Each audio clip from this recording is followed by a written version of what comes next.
Selamat pagi, pendengar setia Radio Cakrawala di mana saja Anda berada.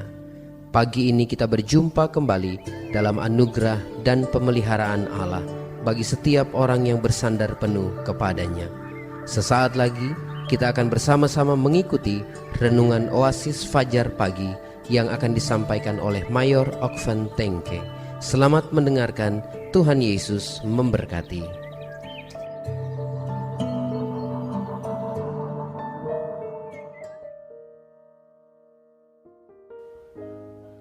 Sahabat Cakrawala yang dikasihi oleh Tuhan, sebelum kita mendengarkan firman Tuhan dan penguraiannya, mari kita satu di dalam doa. Kami datang kepada Tuhan, mengucap syukur dan berterima kasih untuk anugerah Tuhan yang melimpah atas hidup kami. Terima kasih kami boleh ada di pagi ini dengan keadaan yang sangat diberkati oleh Tuhan. Dan sebelum kami melanjutkan dengan semua aktivitas kami hari ini, maka terlebih dulu Tuhan, kami akan mendengar firman-Mu dan penguraiannya. Kuduskan kami Tuhan, layakkan kami menerima firman-Mu, dan tuntun hamba-Mu di dalam menguraikan kebenaran firman-Mu. Dalam nama Yesus, amin. Bapak Ibu Saudara-saudara yang dikasihi oleh Tuhan, tema kebenaran firman Tuhan yang kita dengar hari ini adalah kemerdekaan Israel dari Mesir. Hari kemarin kita sudah belajar kebenaran firman Tuhan. Kita mengetahui bahwa sesungguhnya ketika Tuhan menciptakan kita, kehendak Allah bagi manusia adalah manusia dicipta dengan status sebagai makhluk yang bebas atau yang merdeka.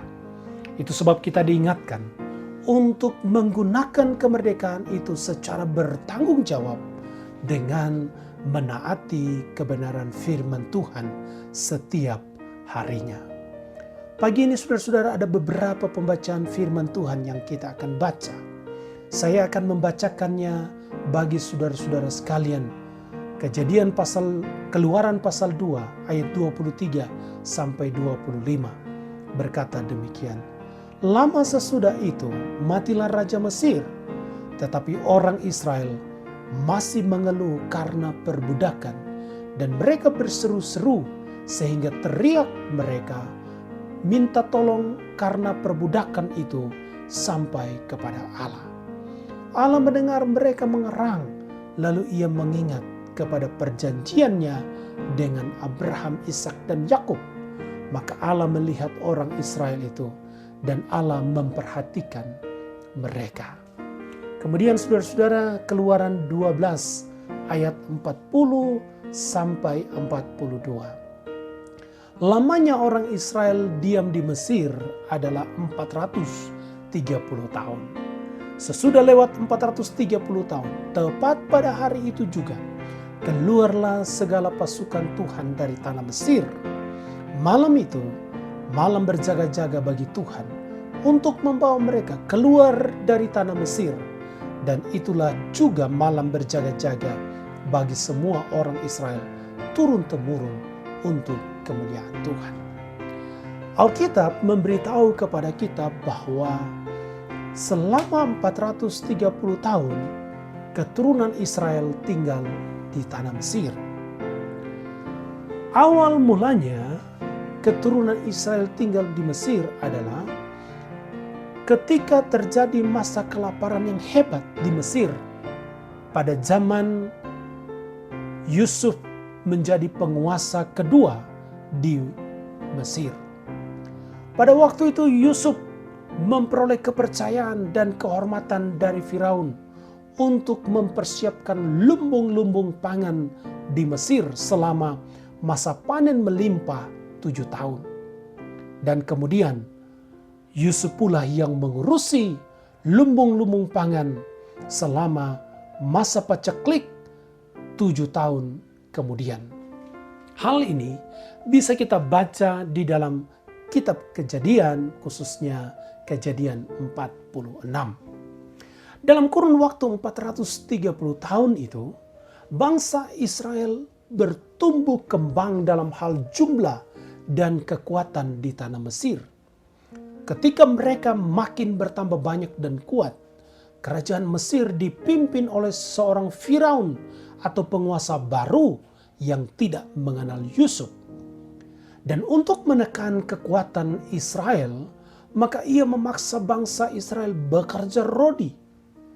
Firaun membuat kehidupan bangsa Israel menjadi begitu susah dengan membebankan lebih banyak pekerjaan kepada mereka dan bahkan untuk melemahkan kekuatan Israel, maka Firaun memerintahkan membunuh setiap anak laki-laki yang baru lahir dari keturunan Israel. Tetapi rencana Firaun untuk melemahkan dan menghancurkan Israel tidaklah berhasil. Sahabat cakrawala yang diberkati oleh Tuhan, Allah melihat betapa hebatnya penderitaan yang dialami oleh Israel. Itu sebab Allah tidak tinggal diam. Dalam kedaulatan Allah yang sempurna, Allah merencanakan untuk segera membebaskan Israel dari perbudakan itu. Maka dicatat di dalam kitab Keluaran dan kita mengetahui bagaimana Allah menyelamatkan umatnya, bangsa Israel, dari para penindas mereka. Rencana pembebasan itu dimulai dengan Allah memanggil Musa yang pada waktu itu sedang mengembalakan kambing dombanya. Kemudian Allah mempersiapkan dan mengutus Musa dengan kuasanya untuk membebaskan Israel dari perbudakan di Mesir. Pada waktu Musa menghadap Firaun dan memberitahukan mengenai rencana Allah terhadap umat Israel, Firaun menentang rencana tersebut. Firaun tidak rela jika Israel keluar dari Mesir. Itu sebab melalui Musa dan Harun, kemudian Allah mendemonstrasikan kemahakuasaannya kepada Firaun dan Mesir. Ada 10 tulah yang mendemonstrasikan kuasa Allah Abraham, Ishak dan Yakub. Dan dari ke-10 tulah itu, tulah pertama sampai tulah ke-9, kelihatannya Firaun bermain-main dengan Musa dan Harun. Sebab di awal ketika tulah itu datang dan membuat kesulitan di Mesir, Firaun setuju Israel pergi. Tetapi ketika tulah berhenti atas kehendak Tuhan, ia kemudian berubah pikiran dan tidak mengizinkan Israel pergi. Tetapi pada tulah yang ke-10, yaitu kematian anak sulung di Mesir, Firaun benar-benar takluk dan kemudian mengizinkan Israel keluar dari tanah Mesir. Alkitab mencatat bahwa 10 tulah itu hanya terjadi di Mesir, sedangkan di tanah Goshen, di wilayah ditempati oleh keturunan Israel, sama sekali tidak mengalami tulah-tulah itu. Jika Firaun tidak mengeraskan hatinya, maka tidak akan pernah ada tulah apapun di Mesir. Dan seandainya jika tidak pernah ada tulah, maka Mesir dan Firaun tidak akan mengizinkan Israel keluar dari Mesir. Dan juga jika tidak ada tulah, maka Firaun dan Mesir tidak mengetahui betapa dahsyatnya kuasa Allah Israel. Seorang penulis buku yang bernama Ray Stedman dalam bukunya Petualangan Menjelajah Perjanjian Lama menuliskan demikian. Dengan ke-10 tulah atau dengan berbagai tulah ini, Allah menghakimi dewa-dewa Mesir yang begitu banyak dan juga menghakimi Raja Firaun yang jahat dan keras hati. Jadi, menurut Ray Stedman, ada 2 maksud dari turunnya 10 tulah. Yang pertama, untuk menghukum Raja Firaun yang jahat dan keras. Dan yang kedua adalah untuk menunjukkan kepada Firaun dan Mesir dan juga kepada bangsa-bangsa lain bahwa dewa-dewa Mesir yang begitu banyak itu tidak dapat mengalahkan kuasa Tuhan, atau kuasa Tuhan lebih besar dari dewa-dewa yang menjadi sesembahan Mesir. Bagi Musa dan Harun, kata tidak dari Firaun merupakan penghalang yang besar untuk kemerdekaan Israel. Tetapi bagi Allah, keras kepalanya Firaun merupakan sarana untuk menyatakan, mempertontonkan kuasa dan tanda-tanda ajaib dari Allah. Saya meyakini bahwa jika seandainya Firaun langsung membiarkan bangsa Israel bebas sejak awal, sejak Musa menghadap Firaun, maka di kemudian hari orang Mesir akan berkata bahwa kemerdekaan Israel adalah karena hadiah, karena pemberian, karena jasa dari Firaun. Dan saya juga meyakini jika sejak awal Israel dibebaskan tanpa adanya 10 tulah, maka di kemudian hari orang Israel juga akan menganggap bahwa kemerdekaan mereka dari Mesir adalah karena kehebatan, keahlian, negosiasi dari Musa dan Harun. Sahabat Cakrawala yang dikasihi oleh Tuhan, kisah pembebasan Israel dari perbudakan di Mesir seperti yang tercatat dalam Keluaran ini dapat dijadikan gambaran perjalanan kehidupan rohani kita. Maka untuk itu perhatikan beberapa pelajaran penting bagi kita dari kisah kemerdekaan Israel dari Mesir ini.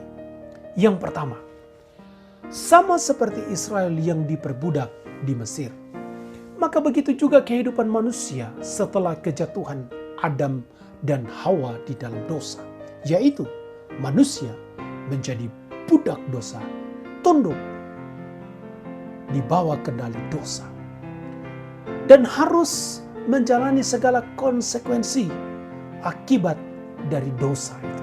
Roma 6 ayat 23 mengatakan, sebab upah dosa ialah maut. Akibat dosa, maka semua manusia harus mengalami berbagai macam kesulitan dan penderitaan. Namun demikian, kita juga meyakini bahwa walaupun kita tidak bisa menghindar dari kesulitan dan penderitaan akibat dosa, tetapi kasih kuasa Tuhan itu selalu nyata dalam hidup kita. Yang kedua, sama seperti Allah membebaskan bangsa Israel dari perbudakan di Mesir melalui Musa, maka melalui Yesus Kristus Allah membebaskan kita dari dosa lewat penderitaan dan kematian Yesus di kayu salib. Ketika Yesus disalibkan, Yesus berkata, tetelestai, artinya sudah selesai, sudah lunas, sudah tuntas, sudah genap. Ini merupakan suatu ucapan kemenangan dari Yesus atas dosa, yang mana dosa telah menyebabkan kematian kekal bagi manusia. Dan dengan penyaliban Yesus, maka supremasi atau keunggulan dosa itu berganti menjadi anugerah kehidupan kekal bagi orang-orang yang mau menerima dan mengimani Yesus Kristus. Pemahaman ini, saudara-saudara, tidaklah dimiliki dalam agama-agama lain. Seringkali ada banyak orang bertanya, bahkan mencibir, mengapa Allah perlu hadir sebagai manusia, lalu kemudian mati di salib, yang menunjukkan seolah-olah Allah itu lemah dan tidak berdaya. Kematian Yesus bukanlah kematian martir, seperti kematian seorang teroris yang meledakkan dirinya dengan bom bunuh diri. Tetapi di saat yang sama, ia dapat membunuh orang yang ada di sekitarnya. Itu namanya mati konyol. Kematian Yesus bukan mati konyol, bukan pula sebagai kekalahan dalam suatu peperangan. Tetapi kematian Yesus adalah kematian kemenangan, kematian kurban, di mana Yesus yang adalah pribadi kedua dari Allah Tritunggal, Yesus yang adalah Sang Firman yang menjadi manusia, merelakan dirinya sendiri untuk dikorbankan demi kasih yang begitu besar, demi menyelamatkan umat yang dikasihinya. 1 Korintus 6 ayat 20 berkata, sebab kamu telah dibeli dan harganya telah lunas dibayar. Kita telah menjadi umat tebusan dari Tuhan Yesus Kristus. Hal yang ketiga, kemerdekaan Israel bukanlah karena usaha Israel yang berhasil mengalahkan Mesir. Tetapi kemerdekaan Israel mutlak dan murni karena kasih karunia Allah kepada mereka. Begitu jugalah dengan kemerdekaan kita dari dosa dan kuasa dosa. Efesus 2 ayat 8-9 berkata demikian. Sebab karena kasih karunia, kamu diselamatkan oleh iman. Itu bukan hasil usahamu, tetapi pemberian Allah. Itu bukan hasil pekerjaanmu. Jangan ada orang yang memegahkan diri. Kemerdekaan dari dosa atau keselamatan itu adalah murni kasih karunia atau pemberian Allah. Tidak ada jasa manusia di dalam karya keselamatan. Tetapi harap diingat, yang perlu kita lakukan adalah merespon keselamatan yang disediakan oleh Allah dalam Yesus Kristus dengan beriman kepada Tuhan Yesus Kristus. Jadi dari sisi kita terhadap karya keselamatan Allah adalah menerimanya dengan beriman kepada Tuhan Yesus Kristus. Yang keempat, yang terakhir, kemerdekaan dari Mesir adalah langkah awal untuk menuju tanah perjanjian yang dijanjikan Allah kepada Abraham, Ishak, dan Yakub.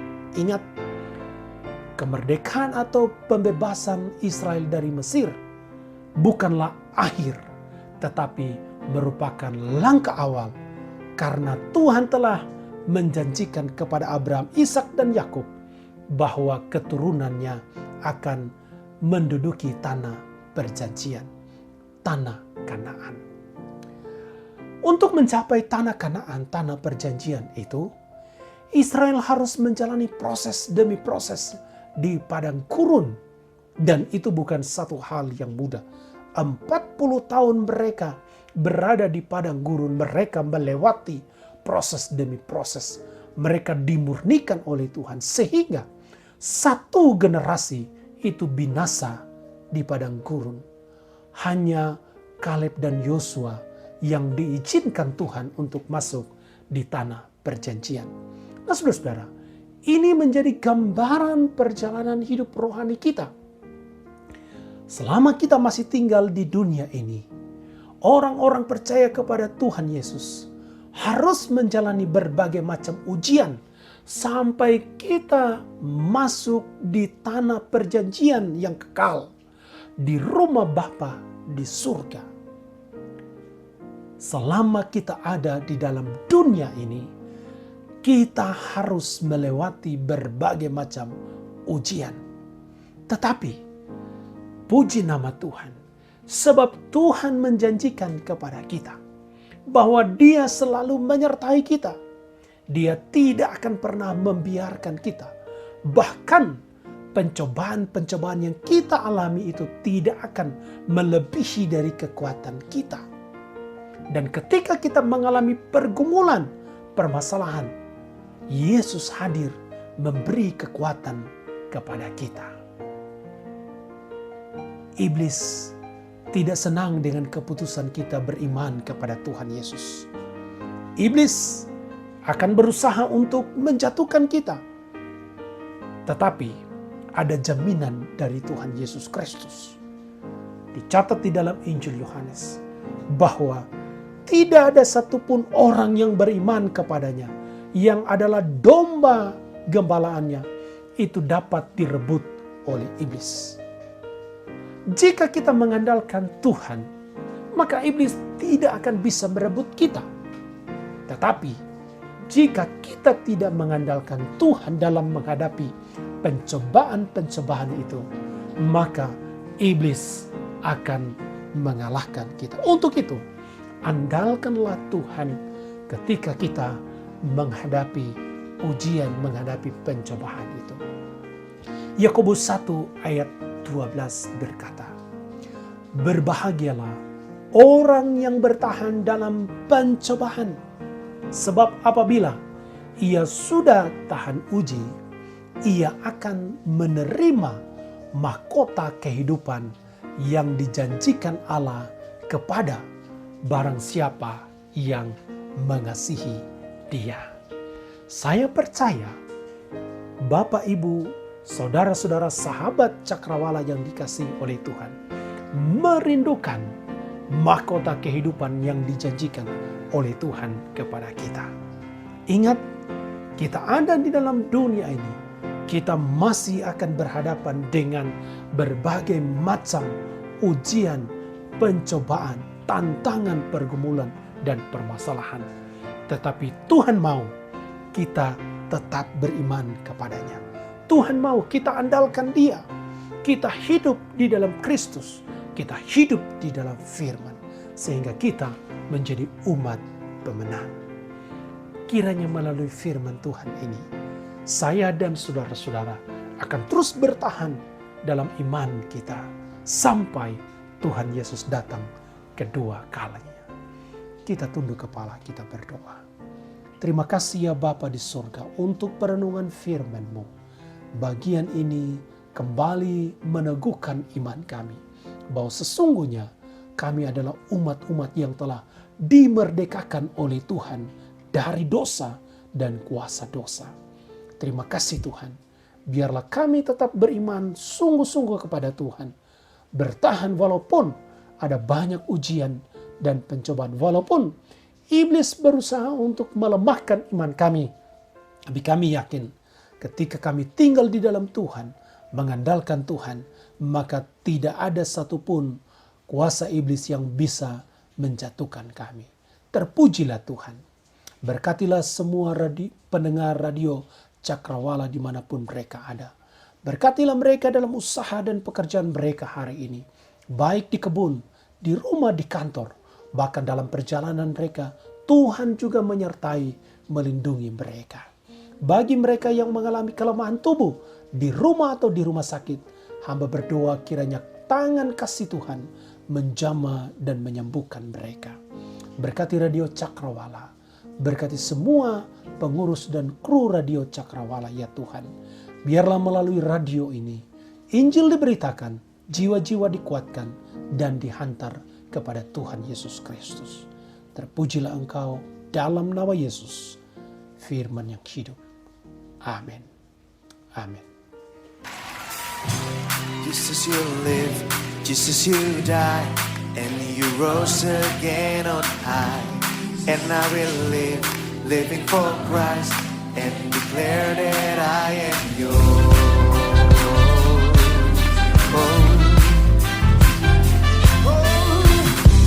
Jesus, you live, Jesus, you die, and you rose again on high. And I will live, living for Christ, and declare that I am yours. And declare that I am yours.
dahsyat, amin saudara.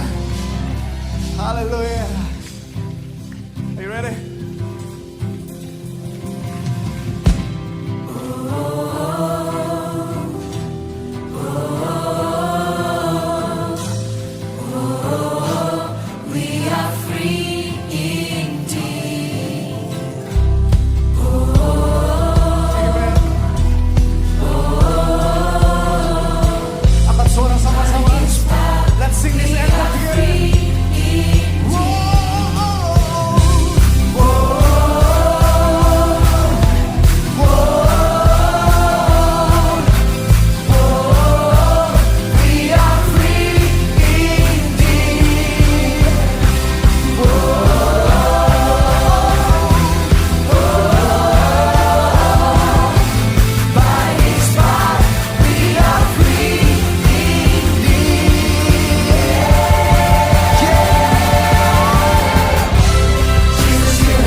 Pastikan Anda tetap bersama dengan kami di gelombang 89,2 FM, The New Cakrawala Radio.